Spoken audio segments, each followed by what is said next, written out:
నేనేం చెప్పినా ప్రజల యొక్క వారికి రాకపోకలు ఇబ్బందులు అవుతున్నాయి. మనం అలా ట్రైబల్స్ని మనము అంటరాని వానిగా చూడొద్దు అని చెప్పి నేను మెసేజ్ కూడా పంపించాను. దానికి నాకు రిప్లై రాలేదు. అయితే ఒక ఎమ్మెల్యేగా అది నా రైట్, అది నా ఫండమెంటల్ రైట్. అది నేను పోతాను, ప్రజలు ఎక్కడ సమస్య ఉన్నా పోతాను.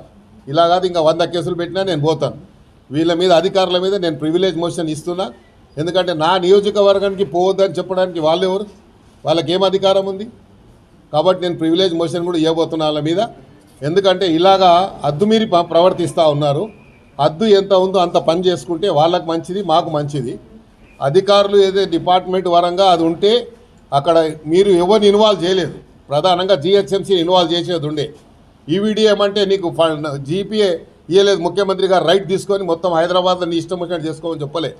పార్క్ ఉంటే పార్క్ వాళ్ళని వీళ్ళు డిపార్ట్మెంట్ ఉంది, డిపార్ట్మెంట్ పిలిచి మీరు ఎందుకు ఎన్ని రోజుల నుంచి మీరు ఎందుకు తీసుకోలేదు అని